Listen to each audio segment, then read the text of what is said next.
Welcome to That Thing with James. I'm your host, James, and this is Emily. And we're hosting this show together.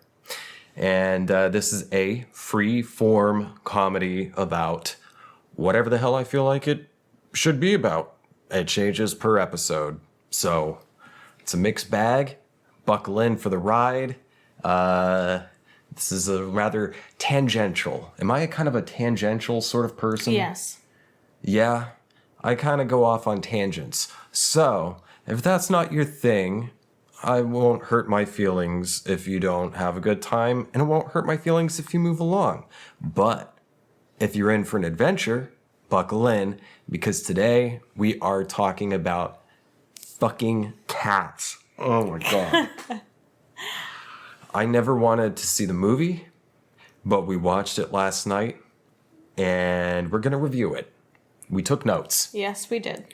And in the episode we're recording right after this one, in the bonus episode, we're going to be reviewing another movie, a movie she didn't want to watch. And then I ended up not really wanting to watch it either, but that's not for this episode. That's for the bonus episode. Now, if you're new to the show or haven't been around in a while, we are recording bonus episodes now, what I'm calling premium episodes. You can access these and bonus content, exclusive content at patreon.com/thatthingwithjames. So every week I'm putting out 2 episodes, one public like this, and then one premium for the very cool members of the Black Diamond exclusive club. That is the patrons at patreon.com/thatthingwithjames. And to get access to that stuff, it only costs $5 a month. A month. So what would it be like 5 divided by 30? 6 cents? 0.06. Huh? 6 pennies? 6 pennies? See, 5 times 6 is 30. 30. So then if it's $5 and it's 30 days, then that would be 6 cents. Mm-hmm. 6 pennies a day gets you access to the entire library of premium episodes and exclusive content, which admittedly I'm building up because this is a new procedure that I'm doing. I don't know why I did a Trump voice there, but it's whatever, folks. It's fine. It's cool. It's okay. I need to work on that one. I did discover I can do a decent Nicolas Cage voice, didn't I? Yeah, you did. How did I get into it? We were driving in the car yesterday, and I started doing it. See, he keeps his lips kind of close together. Okay. We're going to steal. Fuck, what's a line he says? I'm going to steal the... I'm a vampire.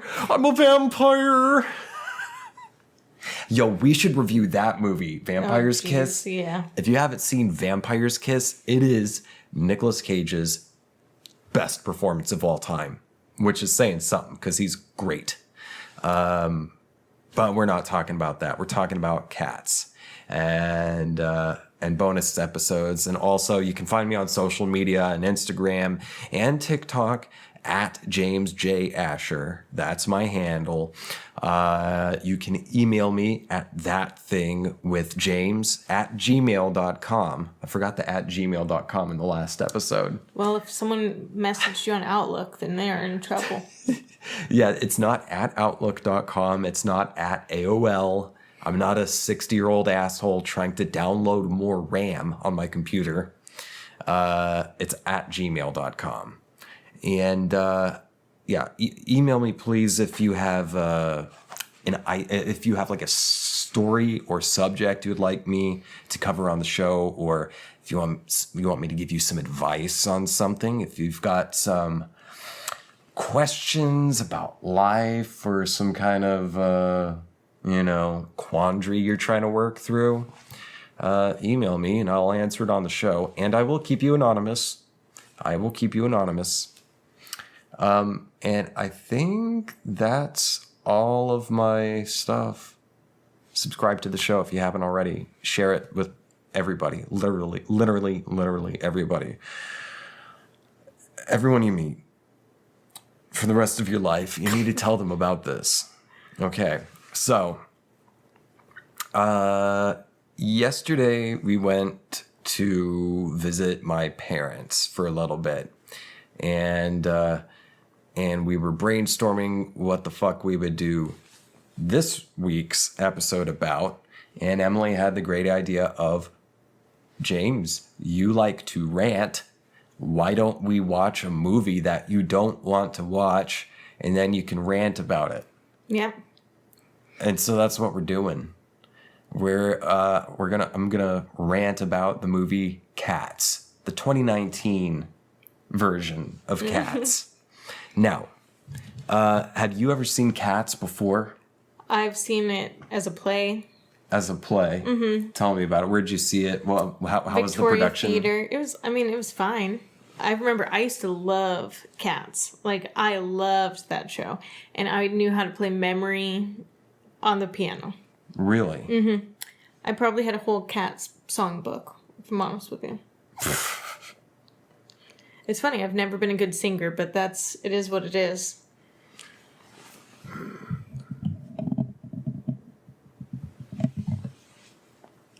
Say that again. That it is what it is? You never been a good singer? Oh, no. No, I've always been trash.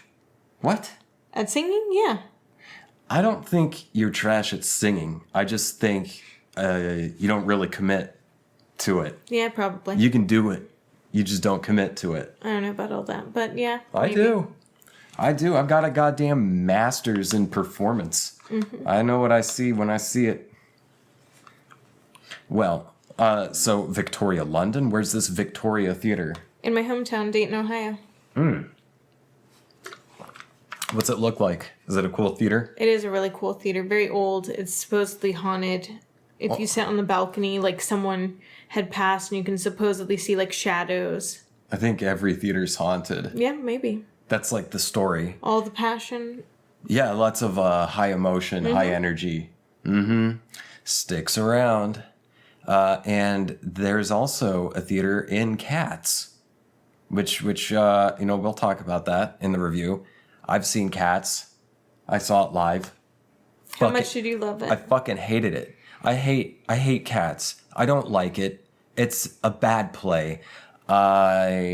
Andrew Lloyd Webber I don't know if you're still alive or not, but dude, what the fuck was that?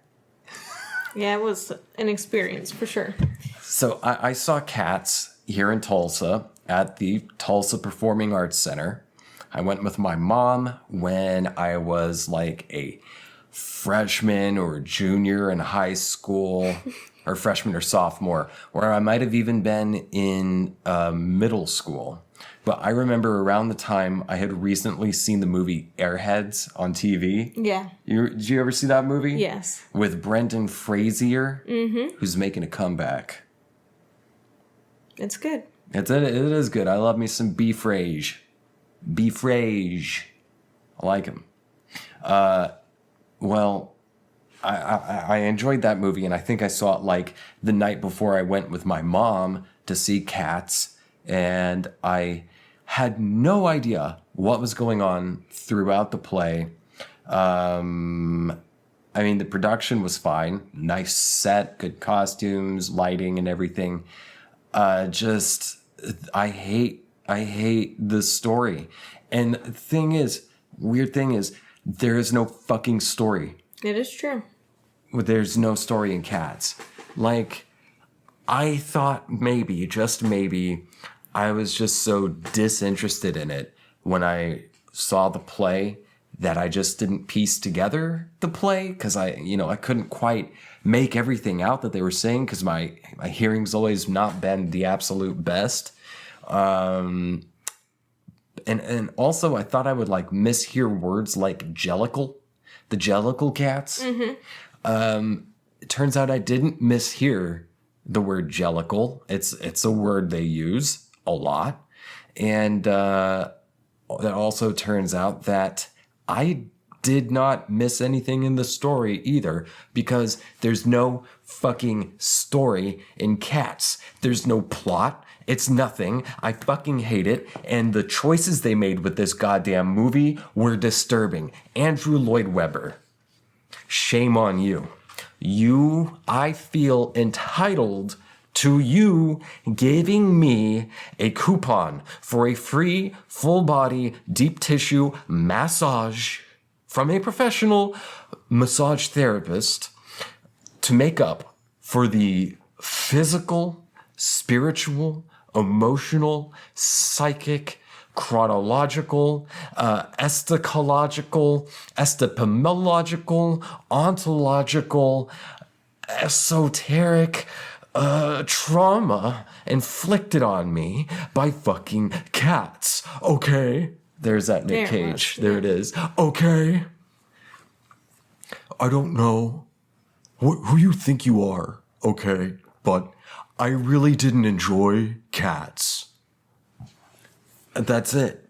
I don't like it. Let's fucking do our notes. Let's just get into it. I hate this. Yeah, so the play, I wasn't a fan of it. And First my off, mom, we had to rent it. yeah. So yeah, we had to fucking rent this movie. And before we really jump in, I gotta finish off the story of seeing it live. My mom was in denial. You know my mom. Yeah. She likes to play these denial games with herself. Like my tattoos. If you're watching, you can see I've got ink. Actually, fuck, if you're watching, and if you've been watching for a long time, I've gotten 2 tattoos on the show. Yeah. But I've got ink.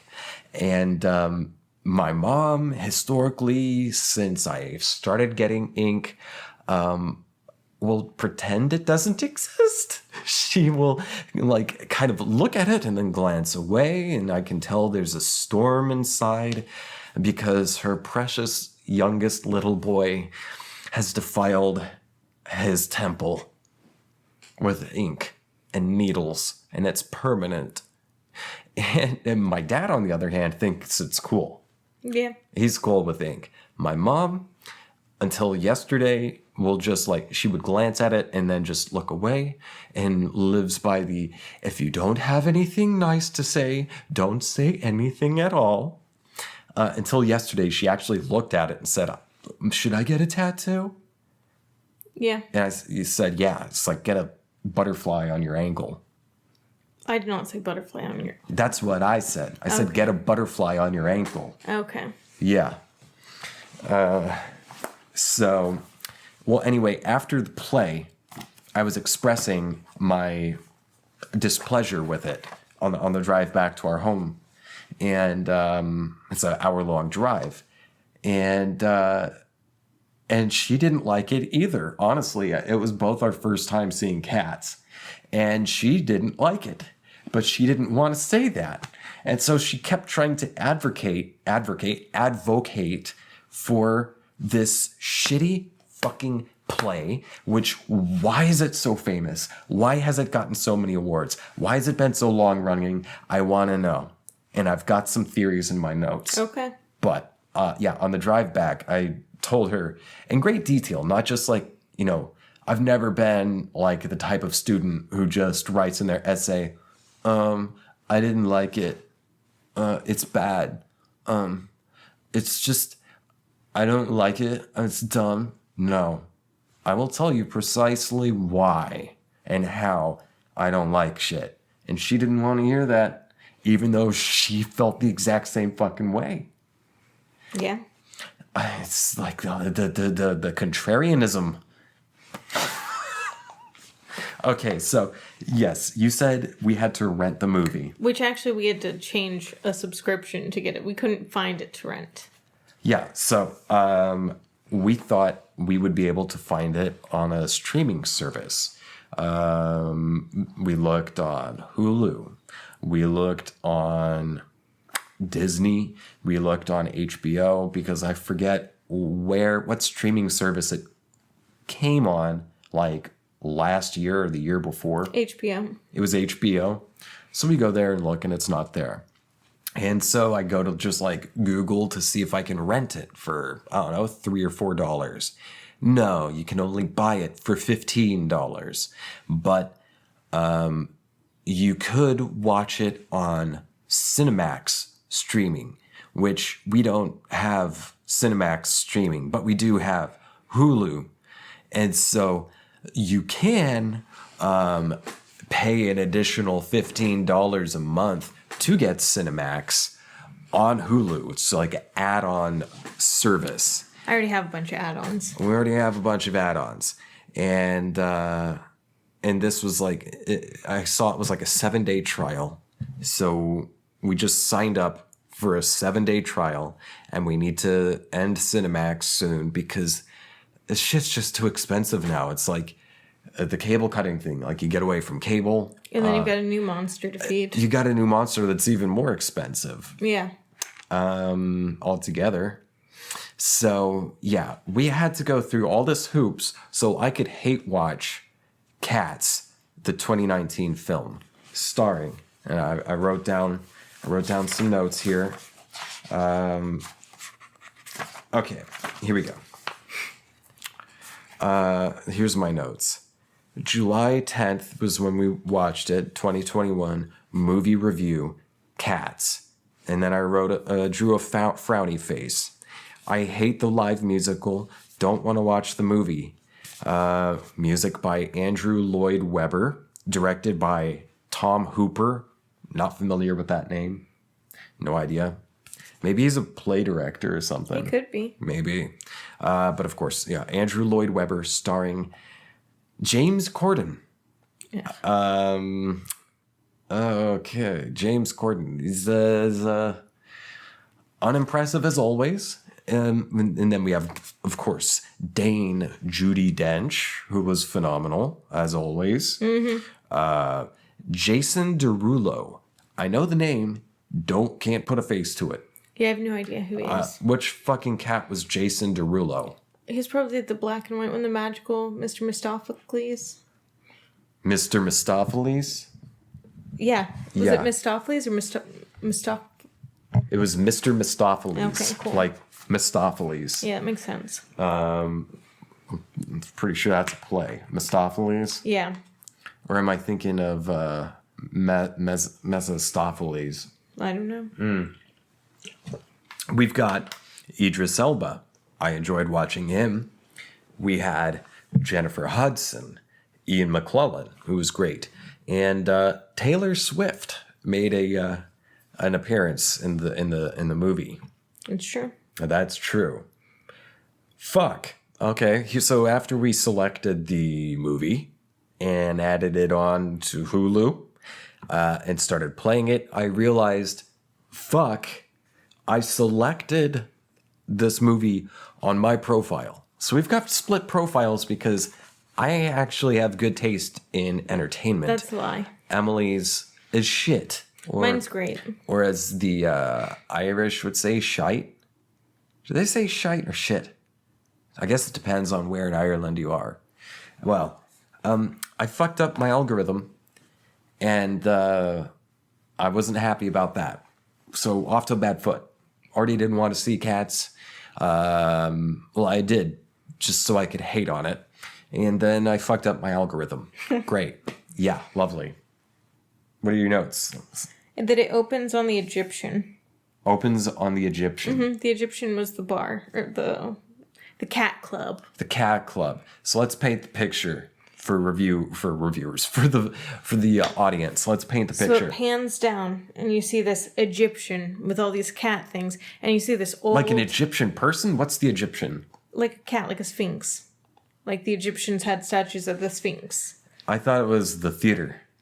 Oh, yeah, it's a theater. It's not a club. The Egyptian is a theater, and it takes place in, what is it, the East Side? Is that where the theaters are in London? I don't know, man. It takes place in London, and the theater district.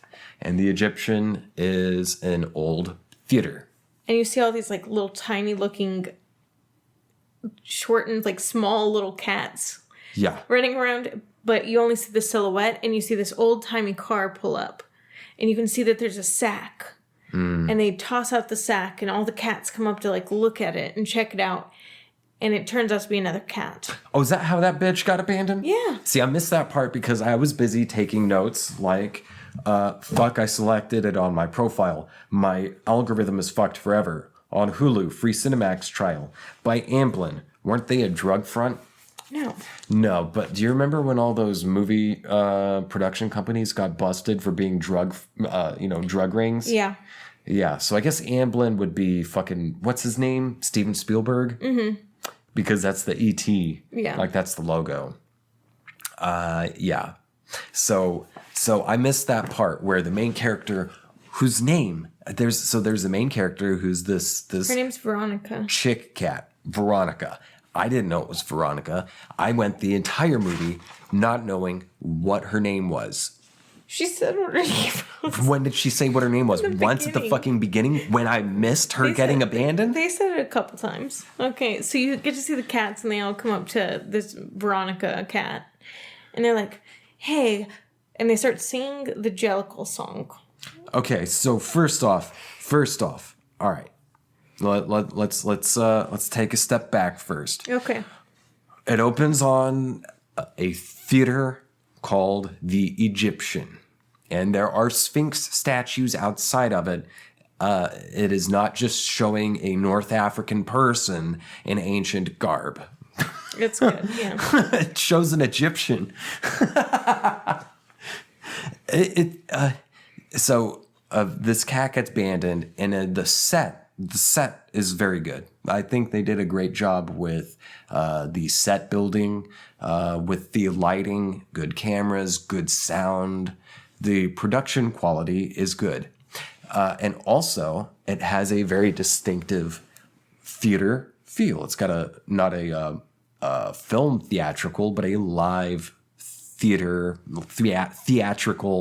vibe to it. Did it not look like it could have been on a stage? Yeah, it definitely did. The way it's set up, the way it's directed. And I liked that. I thought it was a good touch. Yeah. For being a play. That is a good touch. I mean, and that used to be the case with a lot of movies back in the day because it was a lot of theater people who would come in and start doing film. Yeah. Right? Yeah.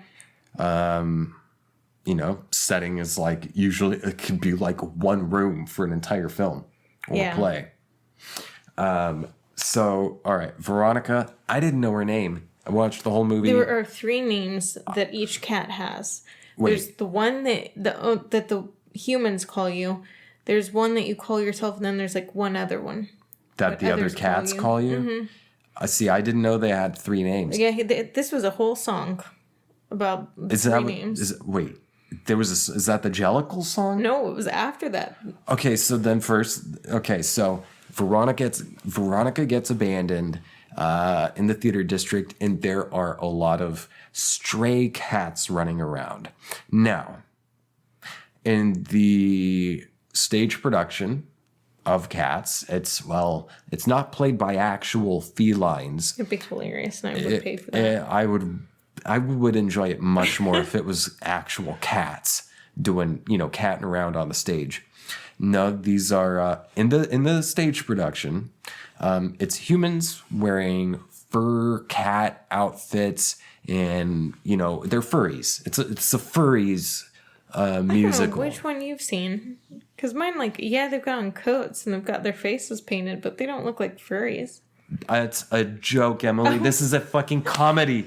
Oh my god. It's a joke. That's what this is for. It's supposed to be a comedy. Yeah. It's a furries show. They're wearing furry outfits and they have their faces painted with, so it looks like they've got, furry faces like a cat. No, in this movie, they didn't do that at all. Okay? In this movie, they've got CGI cat bodies, and they're all really, really hamming up the feline sort of moving around, like, just sort of like undulating your shoulder like waves in the ocean while you're walking. It was a little much, especially the main guy. Like, he was really hamming up that cat movement. Yeah. Yeah. So in the stage production, they will paint the faces So it looks kind of like their cats. Like they'll paint little nose, like a little black or pink thing to give them like a cat nose, and have some. If it's a calico, they'll have like calico kind of fur painting on their face. But no, in this movie, it's just straight up, full on, unadulterated human faces on shrunken little cat bodies that are walking around upright. It's humanoid cats with full-on human faces. No paint. I mean, they might have colored it a little bit to match the color of the fur, but that's it.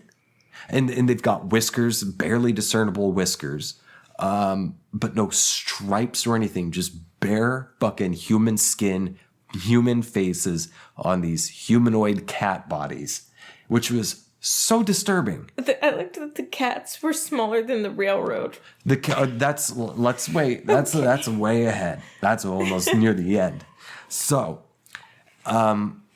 they've got these human faces, and they didn't even bother to like put a touch of like black paint on the underside of your nose, around your nostrils, to give some kind of feline nose factor, some kind of feline factor to the face. But no.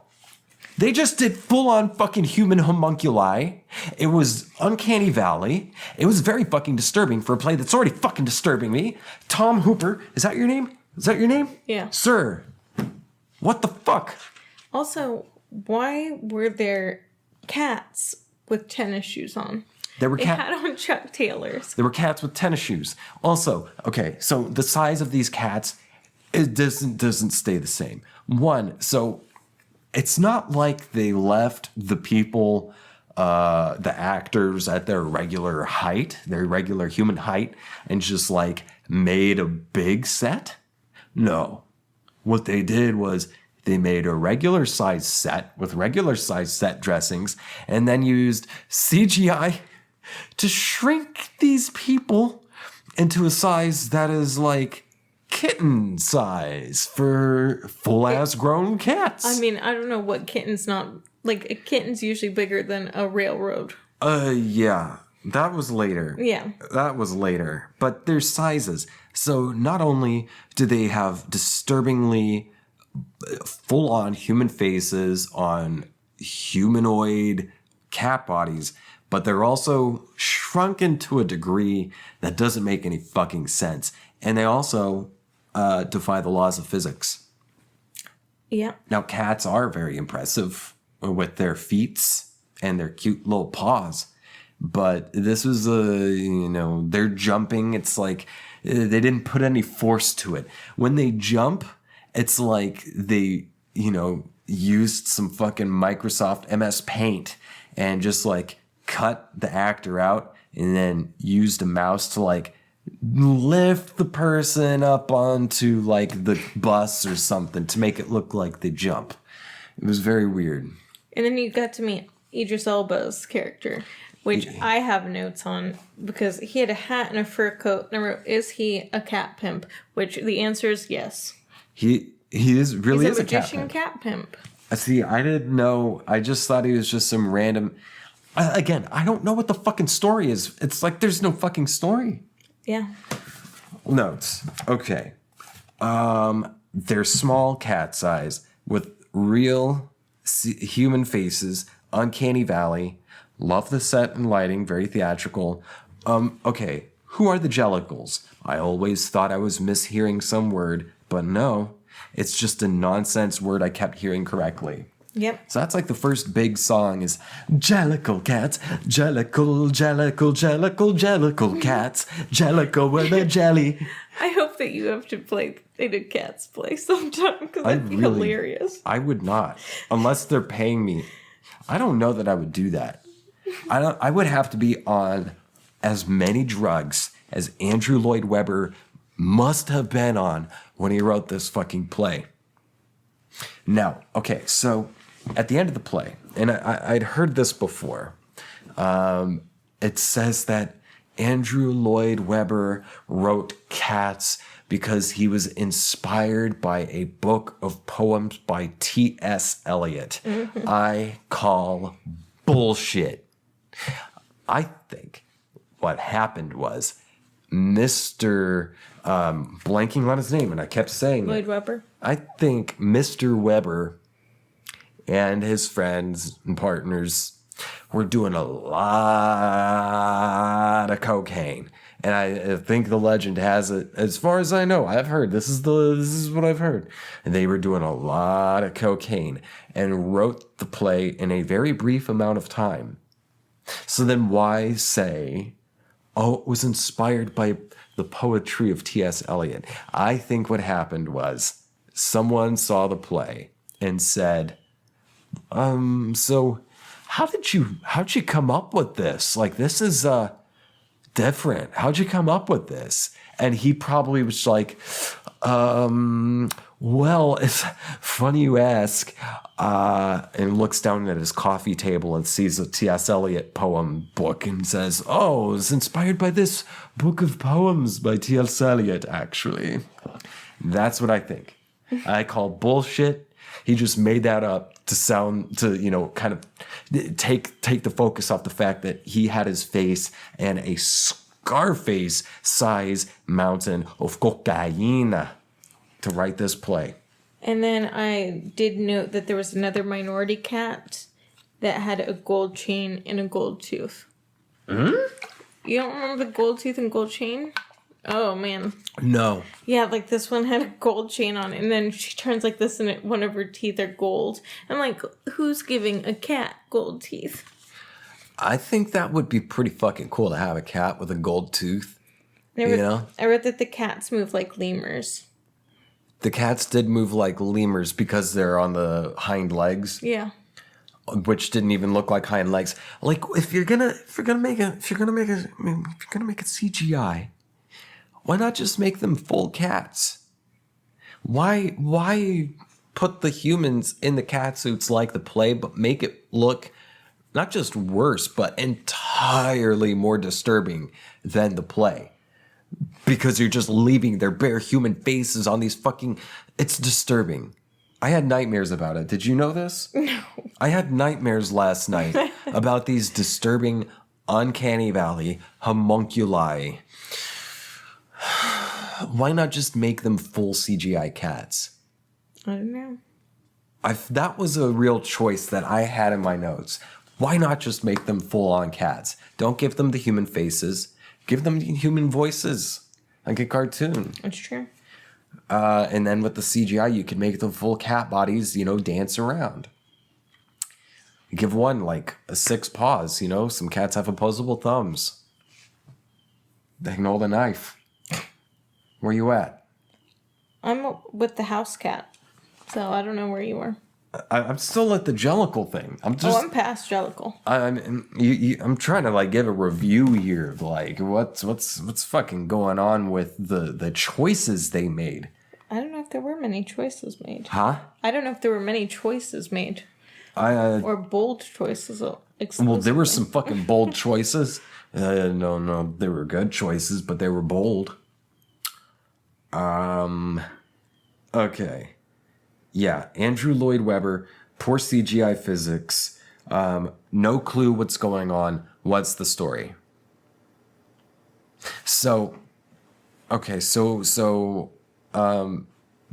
gets dropped off. Veronica? Yeah, That's her name. This is the first time I've learned her name. Veronica gets abandoned. It was like Veronica or Samantha, something like that. And then all these stray cats come up at her saying, Jellicle cats, Jellicle cats. Oh yeah, dude, we should definitely be in this play. What are Jellicles? What is the Jellicle? They never explain what a Jellicle is.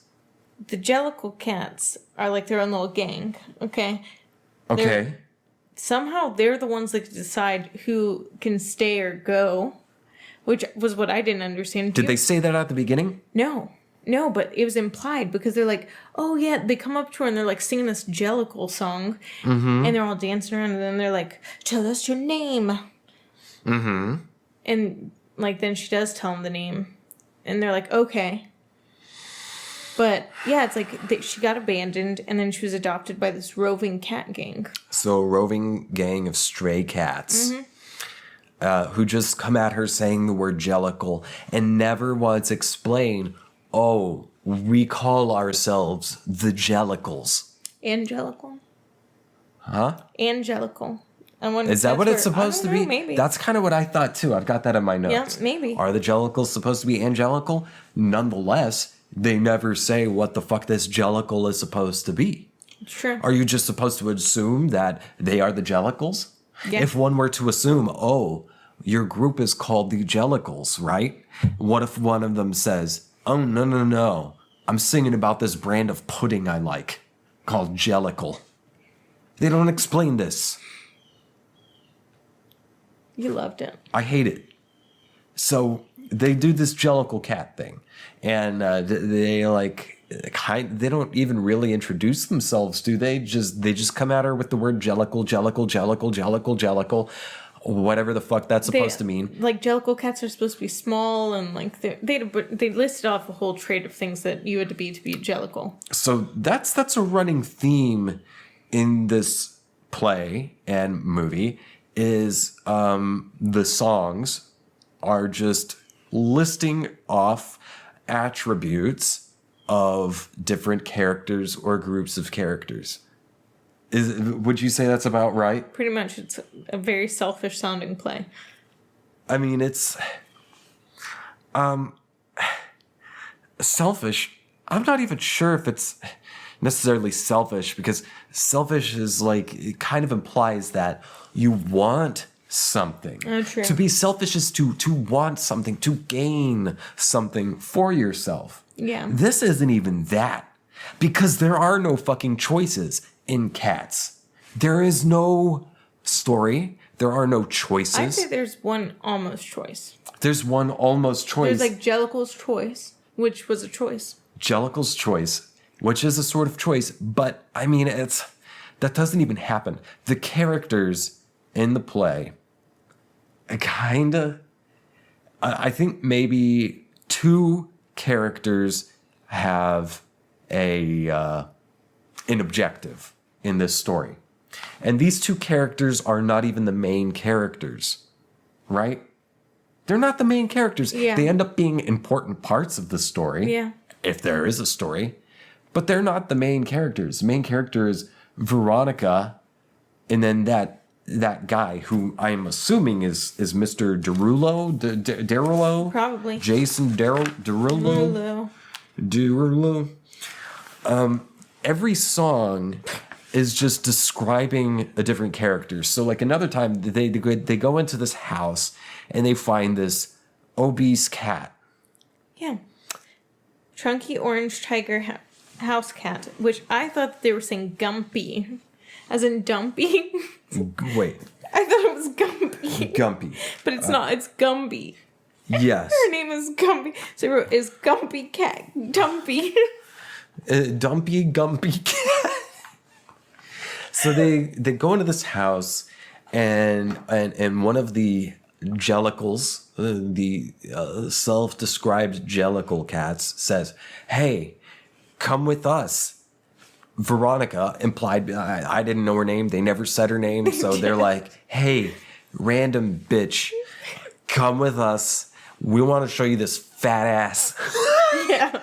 So they go and look at this fat ass. No, because she was she was part of the Jellicle choice. That's why she got kidnapped. I didn't know that. Yeah, she was like one of the Jellicles because she trained cockroaches and mice. She was like, I can't do all that. She was like, I have all these cockroaches and mice that I've trained to do dancing and stuff to try to win the Jellicle's choice. Okay, so I didn't know that Gumby, her name's Gumby, like the claymation thing. Gumby is a fat, lazy orange cat who lives in a house. Like she a pet? She is a house cat, so yeah. She's a house cat, and she trains cockroaches to dance, and also The mice to sing. and trains mice to sing. Now the thing is, coming back to the size, the scaling down of the size of these homunculi cats, they were the same size as the mice. Is that accurate? Yeah, It was pretty weird. The cats and the mice were the same size. The mice were a little bit smaller. The mice were barely smaller. Yeah, because he pulls them out of his hat. Yeah, okay, so a mouse, if you had to put so many mice, an average-sized mouse into an average-sized adult cat, how many mice could you fit? 10, 15? Probably about 20 mice. Up to 20 mice, maybe, for an average-sized cat. That cat was 20 pounds. This though, these mice or these cats, you could fit maybe 1.5 of these mice into one of these cats.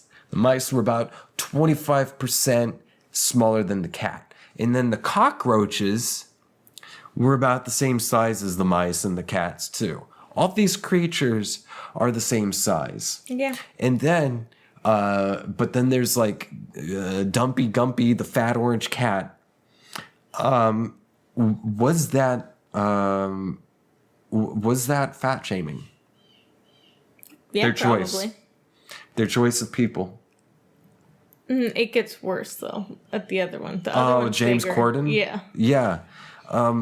So they introduced this cat, and it was around this time when I start figuring out, wait, every song doesn't communicate any kind of objective or goal or desire at all. Nope. The songs are simply just the characters describing themselves and not even necessarily describing what they're about, just describing what they're like. Like, well, I'm a fat orange cat. I'm a dumpy little gumpy. I'm fat and I'm orange and I sit around and eat. I teach the maggots and the cockroaches Maggots, how to dance on the tippy toe and do the tango too. I'm a gumpy dumpy cat. I'm a dumpy little dumpy fat. That was better than the fucking song. I could do better. I'm gonna write my own cats. Well, I'm gonna make rats. who did we meet after that? After that, we meet James Corden. Is that right? No. Okay. Oh, yes. So, all right. So I'm figuring out as they're showing this fat orange cat. We meet. That's just describing themselves. I'm figuring out. Okay, they're not communicating anything, but just sort of describing, in a very round way, describing their attributes as characters. Which I've got a theory on that I'll get to at the end. But then some other cat comes in who, what's his name? It's, Rum Tum Tugger. Okay. So, I forgot. I should check my notes too. Before we get to Rummy Tummy, these mice, the mice in Dumpy Gumpy Gumby's apartment or flat, Dumpy Gumpy Gumby's flat, the mice have full-on human faces too. Yep. No noses painted on. I didn't even see any whiskers. They're just going in and transposing human fucking faces as they are onto animal CGI bodies who walk around upright. All of them. Yeah. Even the cockroaches. The cockroaches. I didn't see anyone at any point walking around on all fours. In the play, they love to go around on all fours. Depends, but yeah. I'm on Rum Tum Tugger. Yeah, well, Fat Cat rips... Oh, also, the Fat Cat rips off her skin to reveal she's got some more skin underneath it. Did you notice that? Yeah. Not Rum Tum, you're fucking me up here. Gumby. Gumby. You gotta turn that P upside down. Gumby. Gumpy. Has a zipper. She reaches at the bottom of her neck and just like zips down and rips off her fucking skin to reveal she has more skin underneath it. And that skin is wearing some kind of suit. some kind of like dancing track suit or something. Yeah. And then Rum Tum Tugger comes in and wants to be Bruno Mars. Yeah. And he's like, yo, cool, and sings like some Bruno Mars kind of song. And all these other cats want to fuck him. Oh, yeah, the main character was looking real hard. The main character, Veronica, whom I have in my notes only as protagonist, protag, wants to fuck this rumbly tumbly Tigger. Or is he a fuckboy? And I was like, why are cats wearing Chuck Taylors? He's a fuckboy. He had backup dancing cats wearing Chuck Taylors with human faces. That were doing breakdancing. They were breakdancing. Yeah, it is a lot. Let's see. The fuck is that sound? Sounds like someone screaming. Huh? Someone's screaming. Someone's screaming. Someone is like screaming very scary right now. So we're going to take a quick break and we'll be right back. Fucking hate our neighbors. Yep.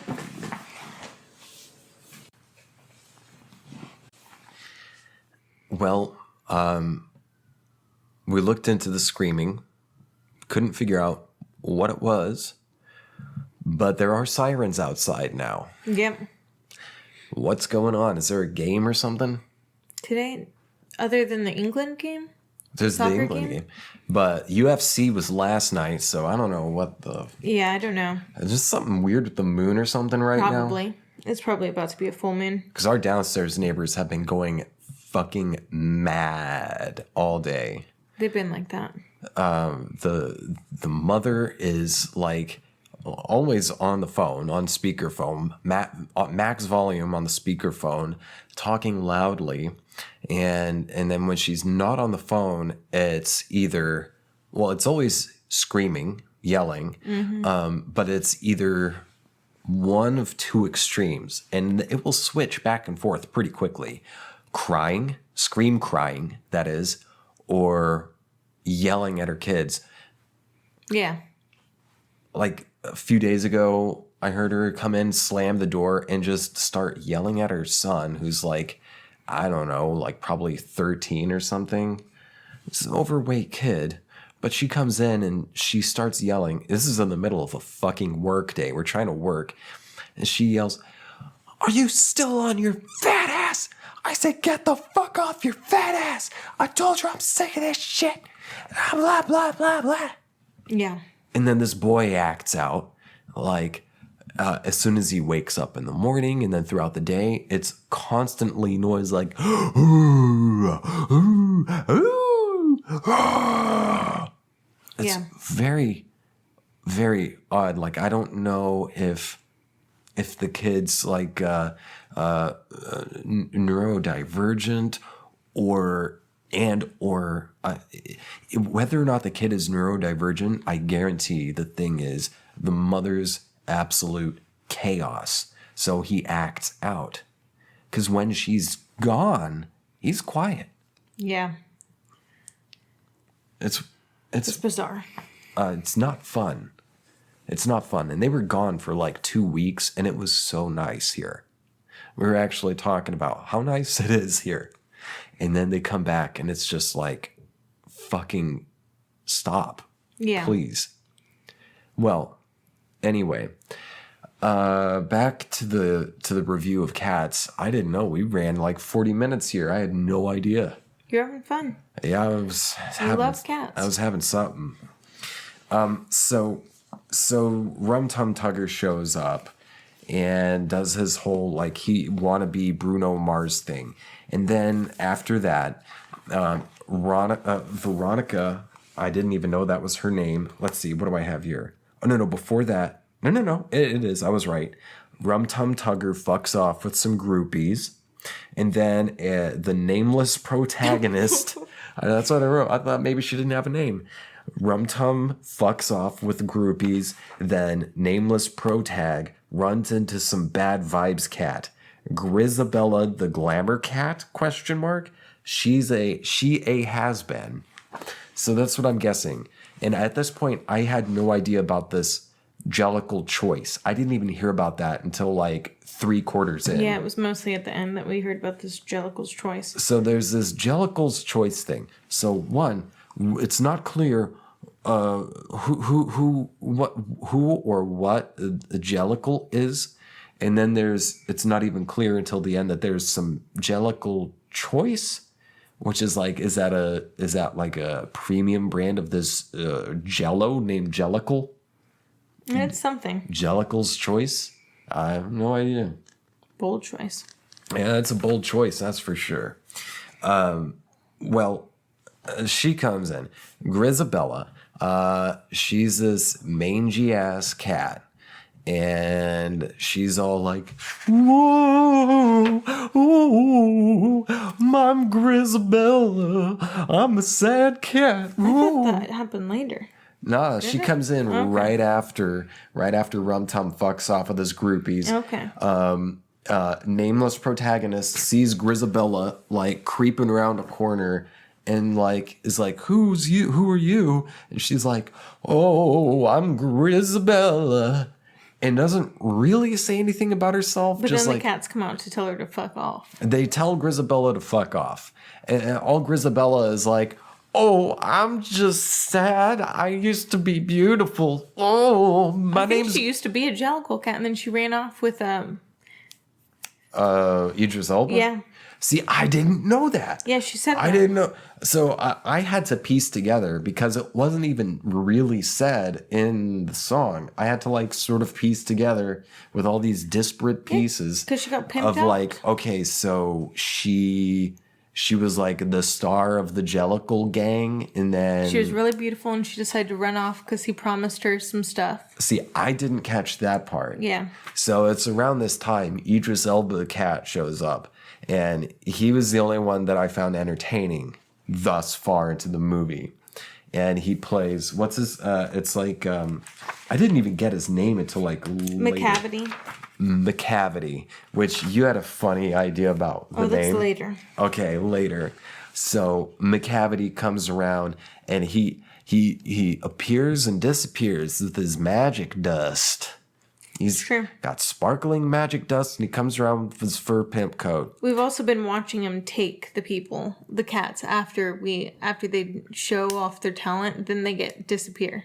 Oh, yeah, he keeps disappearing a bunch of cats, but then he himself disappears. Mm-hmm. He comes around, he's got his like glowing cat eyes. His glowing green eyes. Yeah, he's fucking like Luther. I mean, wait, it's a cat wearing a fur coat. Mm-hmm. So we've got one cat who rips her own skin off and reveals that she's got more skin underneath her skin.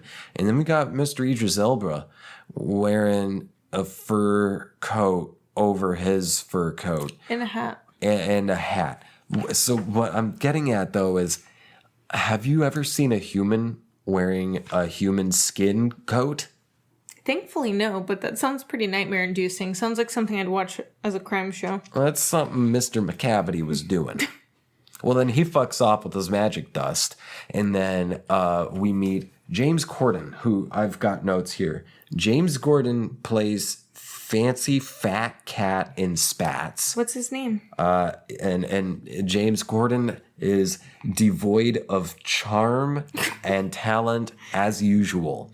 So the thing is, you weren't sure. You knew who James Corden was, but not from the name. Yeah. And when I was before we started the movie, I was writing down the list of the main cast they had on the description, and I was like, oh God, James Corden. And you were like, who's that? And I said, you know who it is. He's a English quote-unquote comedian who got, as far as I know the story, he got run off out of England because people didn't like him there because he's a hack. Yeah. And so he came to the U.S. and people were like, Americans are too fucking dumb to be able to tell he's a hack. All they're going to focus on is he's got an English accent. Yeah. If you got an English accent, people automatically think you're smart and cool and talented. It's true. So, oh yeah, and I also wrote Idris Elba is the only tolerable one. Yeah. So, do you have more notes on His James name is Corden? Bustopher Jones. I see. I didn't even get that. Bustopher Jones. Yeah. He didn't even have His name titties. is Bustopher Jones. He's a terrible, obese cat. He ate a giant shrimp whole. Mm-hmm. And he disappears. Like how he gets taken by McCavity, he gets like pushed up and he hits his nuts. And then he falls down this like well into what seemed like a cat threesome occurring below. Because it's Mr. Rum Tum with his groupies that he fucked off with. Oh, right? yeah. I don't remember. They're at like the bottom of a trash can. So the whole song with Mr. Fat Spats Corden, he's singing a song yet again. Nothing about no desire, no choices. He's just singing about him. He's like, hey, I'm a fat cat and I wear spats and a top hat and I got a curly mustache and I like to fucking eat and I'm very selfish. Ooh, look at me. Yep. And they're all, the other cats are around singing exactly the same thing he's saying.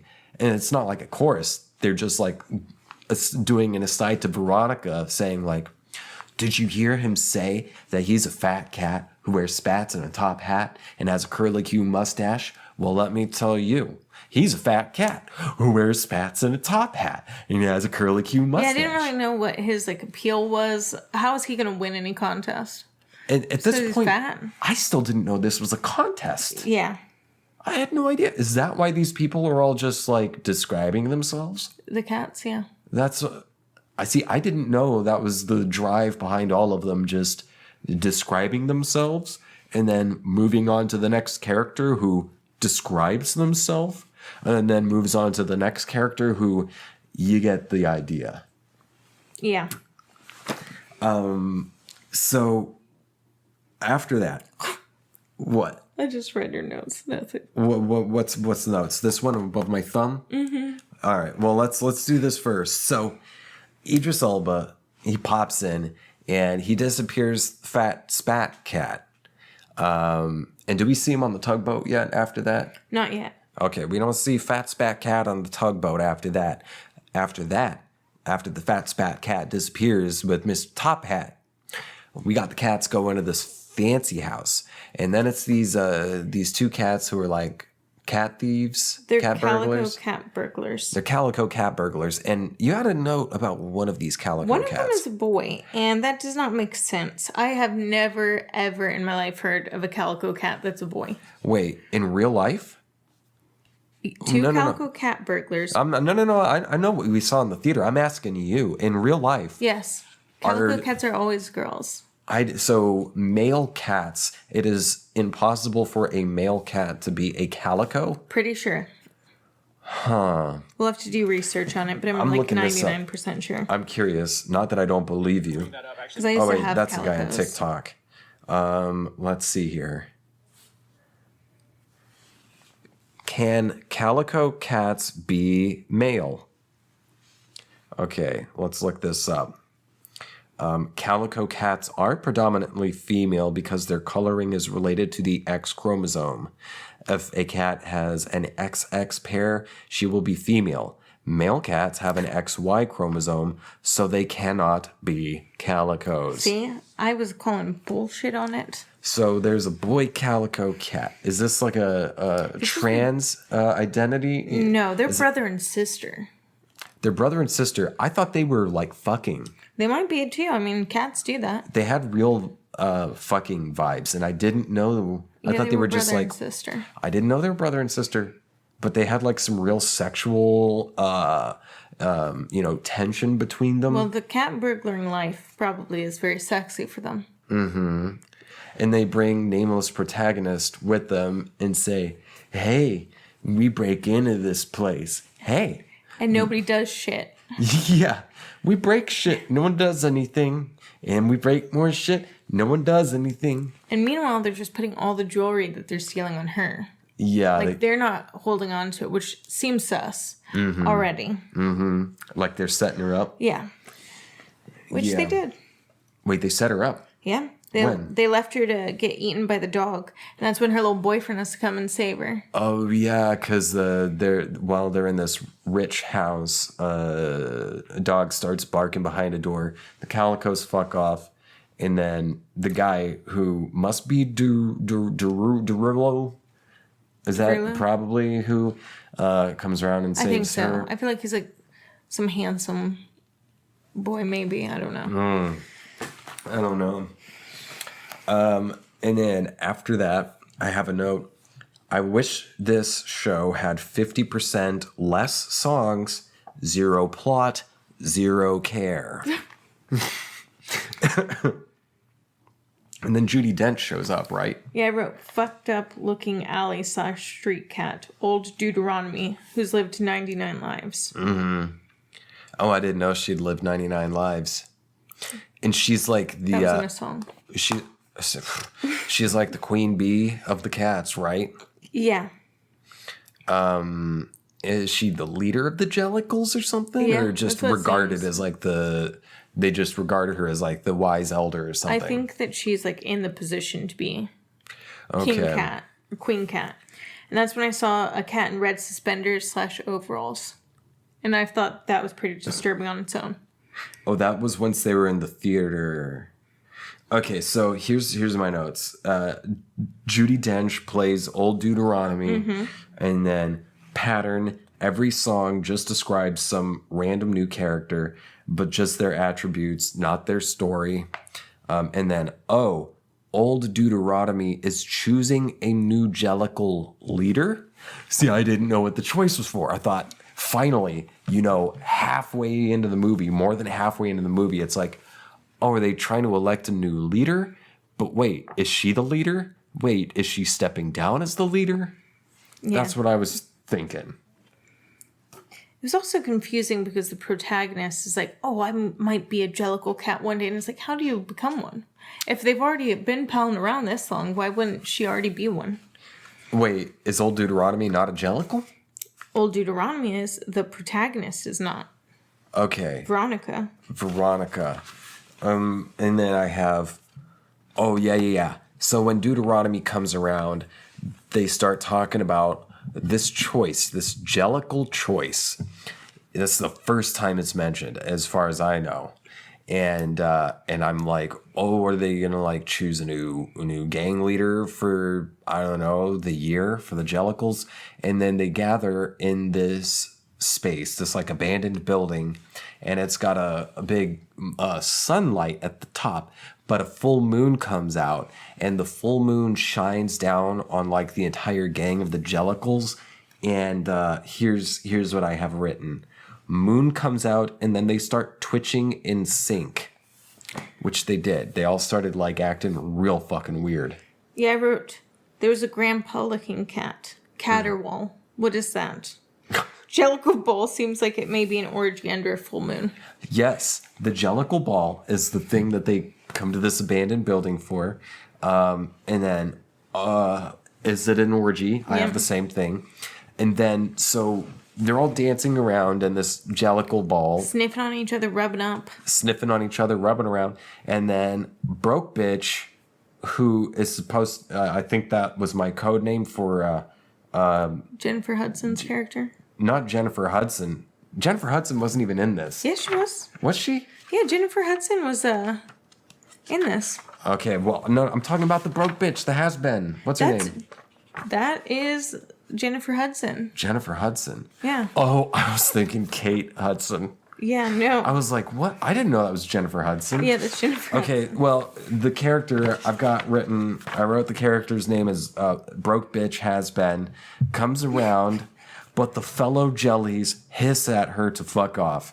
Pretty accurate for cats. Like, that was the most accurate cat-like behavior I'd seen in the show. Yeah. When she's like coming around, she's like watching, she's like, oh, I wish I was in an orgy too. Oh, woe is me. And then some cats spot her and they like fucking front at her, and then she fucks off. Yeah. And then let's see, what do I have here? In parentheses, no story, no choices being made, vibe check, fail for both plot-driven or story-driven storytelling. Like, look, I'm a fan of character-driven stories, and I like plot, too. Now, to really have a great character-driven story, you have to have a good plot as well. And unless it gets fucking boring. And to have a good plot-driven story, you have to have some really good characters too. Otherwise, it's fucking just not engaging. Yeah. This had neither. It was just describing characters. Because at least with a character-driven story, you're following a character, like you learn about a character through some talking, maybe through some exposition, but largely through the action, through the choices they make. Veronica did go after the hobo cat. The Grisabelda? Build-A-Grizz? Yeah. Yeah, she went up to her and they sing the song where it's like, I've never had a home. Oh, right, because she like appeals to her because she's still at the ball. Yeah. And she's like, hey, you guys need to quit being mean to Busted here. Yeah. And Busted's like, ooh, I want to be a part of you, but I can't. Because I'm just an ugly old cat, yeah. I'm an ugly cat. But yeah. So I wrote here, not sure why she's talking about how she's never had a home when at the beginning of the film, the cat was brought in a nice car in a sack. Right. I had, at this point, just to build on what you're saying here, this would be more entertaining if they kept the assholes. Now tell the people about this asshole thing. I'm not even sure if this is real. This real. Sounds like a James trying to make a movie. This was part of the late the late production choices they made for the film. While they were making these CGI cat bodies on these human homunculi faces, the cats had assholes. That was part of the costume and CGI. Like this is false, but okay. No, they had assholes. There's pictures you can find of they had assholes, and then the production was like, maybe get rid of the assholes. Of all the choices they made, I feel like, you're gonna just leave their human faces as they are without any kind of like cat paint or anything on it and get rid of the assholes?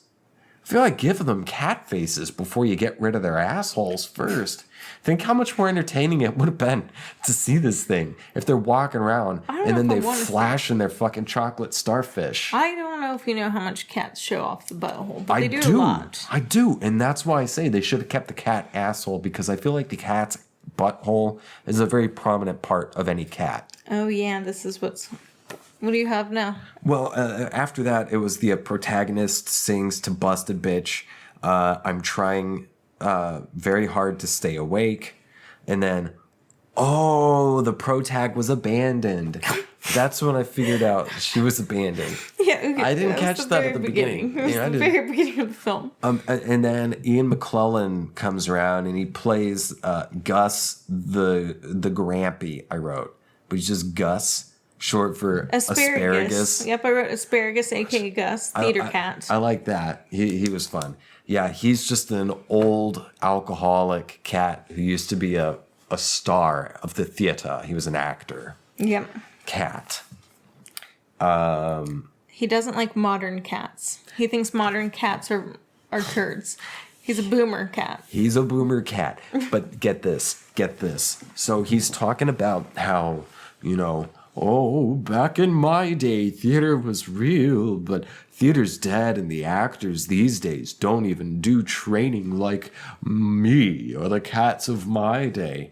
And then he says, he thinks, and this is part of his song or diatribe or something, he says, quote, "Theater is certainly not what it was," end quote. To which I wrote, that's rich coming from this play. Just let that soak in for a second. Also, the whole movie before this, there were no meows until after he performed. And then all of a sudden, there's this nightmare-inducing human meow from the cats. Oh, yeah. Theater is not what it used to be. Yep. Is that not fucking rich coming from this play? I mean, come on. I mean, we can't forget who's coming after this. Sorry, I almost choked on my bubbly water. I gotta turn the page. After this, McCavity comes around. I mean, yeah, because he takes the grandpa. And he takes the grandpa, and is McCavity death or something? Like, I didn't know if he was supposed to be death. I don't think so. I think he's just like an outsider pimp cat. Well, he fucks off with his magic dust, and then this, what I have described as, and you said the red overalls.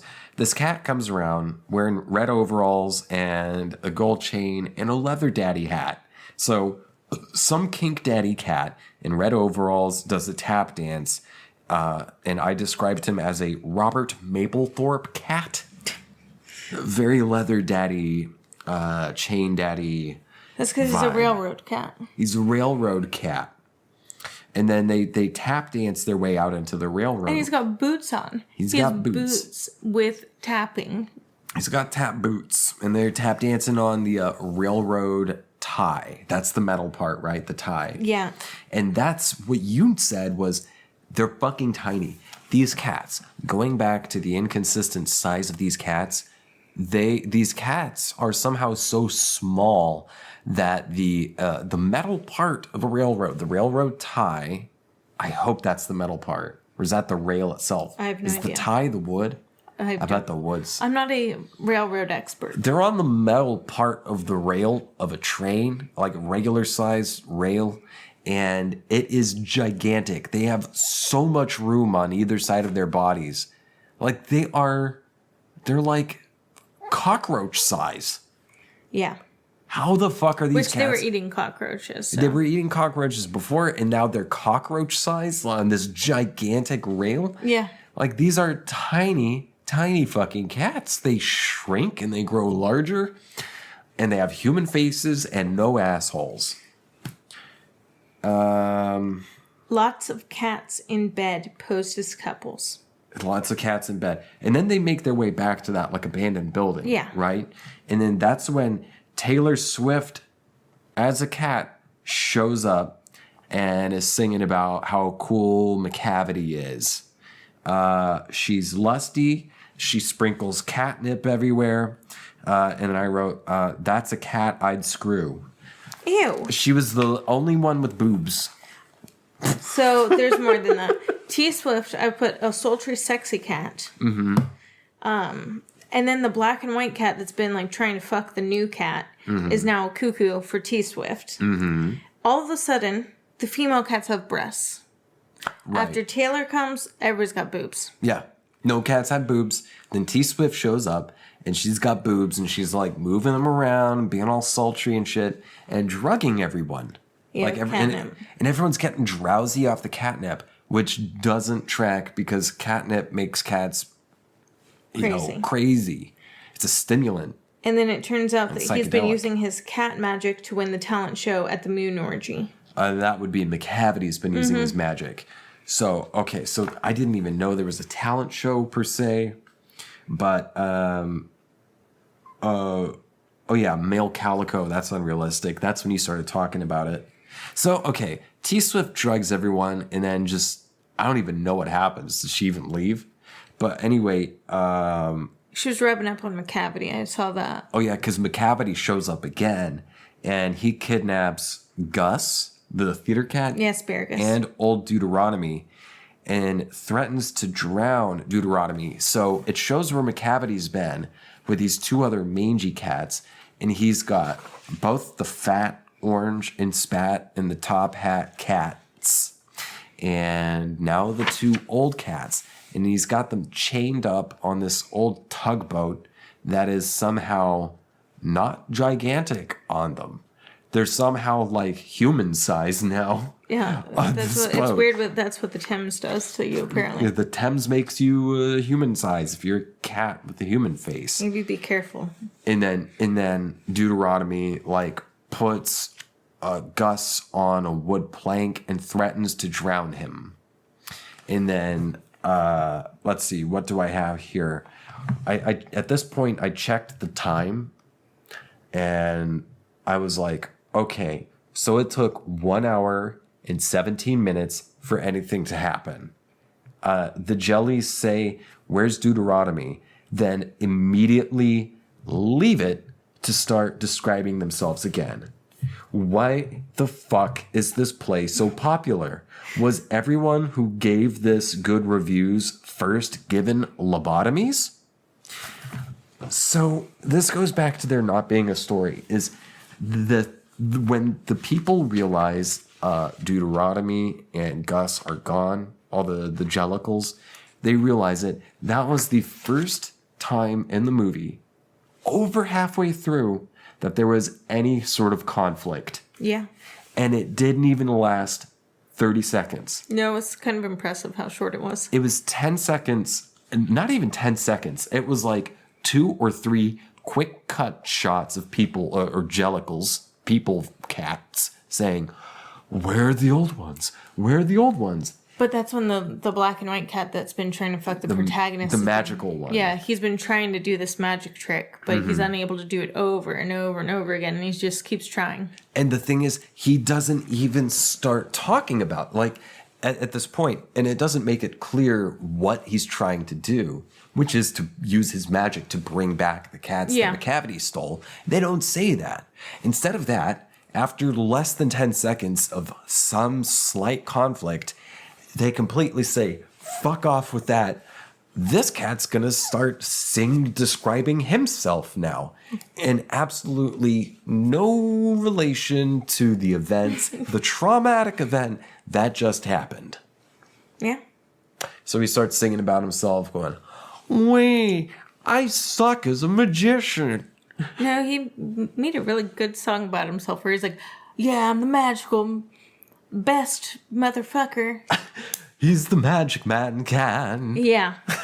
And then you look over, like 5 seconds later, and old Deuteronomy's like, "Oh, hey."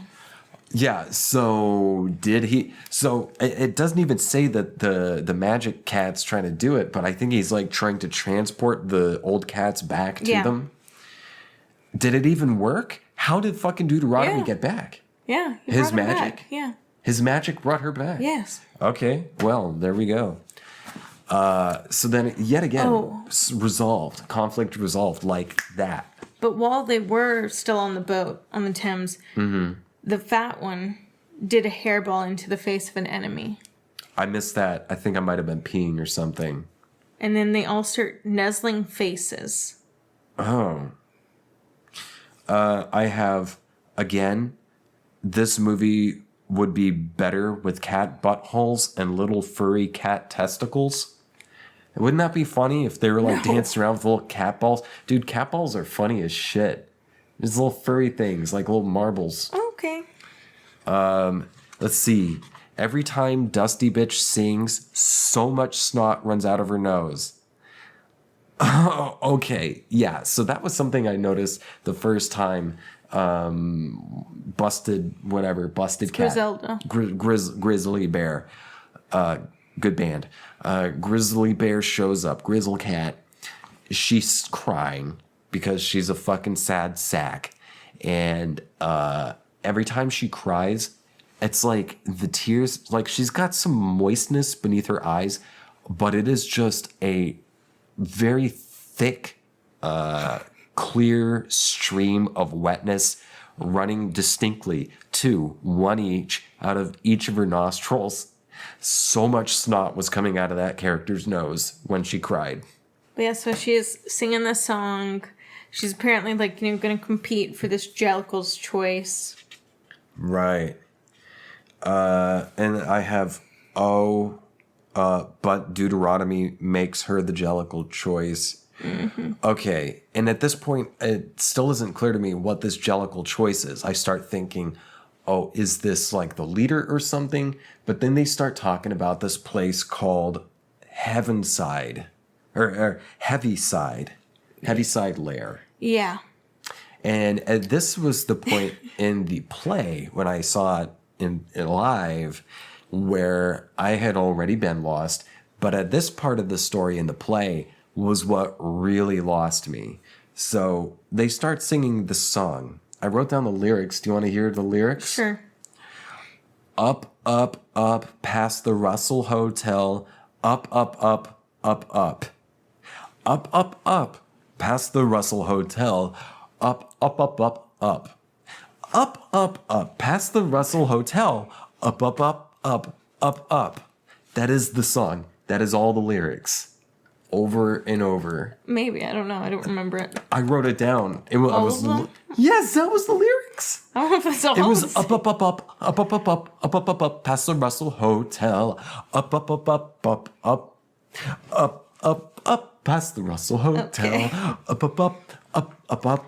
And then we see a chandelier come down. A chandelier comes down into this abandoned building, and Grizzly gets on top of the chandelier, and then it takes her up through the ceiling, and it turns out the chandelier is attached to a hot air balloon. Yeah.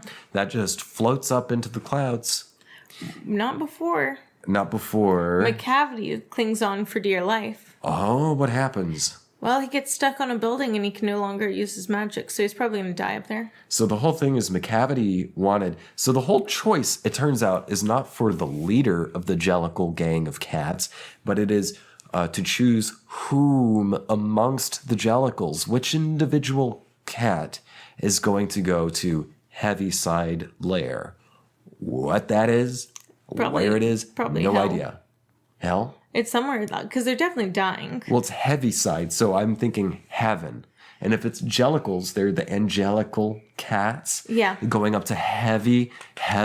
Maybe Yep. that's our, like, cat speak is Jellicle, Heaviside. So it seems like if you're talented enough, you get to sacrifice your life. You get to sacrifice and go up to heaven. That way you don't have to live on the street anymore. That way you don't have to live on the street anymore. And so Busted gets chosen to go up to heaven.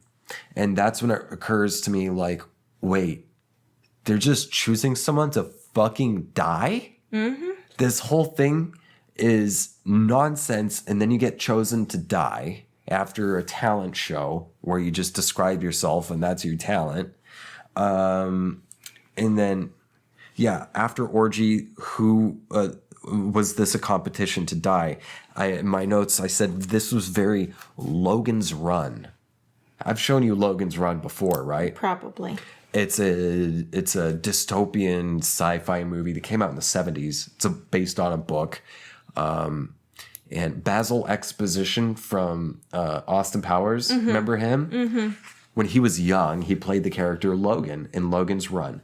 And they're living in this, utopian enclosed city. I think I've seen this. And on the day you turn 30, you get to go to this magic place. Mm-hmm. But it turns out that when you turn 30, they kill you. Yep, I have seen this. And that's the vibe I got from Cats. You get chosen to die. And then at the end, the sun is up and they're meeting in like Leicester Square or something. Or it could have been Piccadilly Circus. Might have been the Piccadilly. I think it was because Piccadilly. They were on top of that statue. Mm-hmm. And Veronica, the nameless protagonist, is cuddling up with old Deuteronomy. And old Deuteronomy basically breaks the fourth wall and says, well, this show has been an interpreter of cats. Hopefully you understand that the point of this show was to describe what cats are like, so you have a better understanding of how cats are. That's literally it. Yeah. And then there was like a weird feeding scene with the two fat cats where they're like force feeding each other. Yes. And I was like, oh, that's the feeding fetish. Okay. They had a feeding fetish for sure. And so my interpretation of it is Andrew Lloyd Webber, yeeted to Mars and back, said basically, oh, you know what would be cool? Like this character would be cool. And then like, oh wait, what about like this character? And then made a play of just that, just describing characters he would be cool, but not giving them a story. Yeah. And I think, let's see, poor writing. That was some more of my interpretation of this. Poor writing with 7 O's. Poor writing. Straight world building, sans objective or any story. This is a problem with poor writing in general, but it tends to be pretty common with really bad fantasy and or sci-fi. Yeah. Where it's just straight world building, saying like, oh, here's what the world is like, and like, here's what the character's like, but they never give a story. Yeah. You know what I mean? Yeah. And I felt like that's what this was. So, are you going to buy the movie now to watch it over and over again? The only reason I would buy it would be to use the disc as a coaster. And then the rest of my notes, based off poems by T.S. Eliot, I call bullshit. And then at the very end of it, I made sure when we exited out of the video on Hulu, I remembered that it was on my algorithm, on my profile. I made sure to rate it with a thumbs down.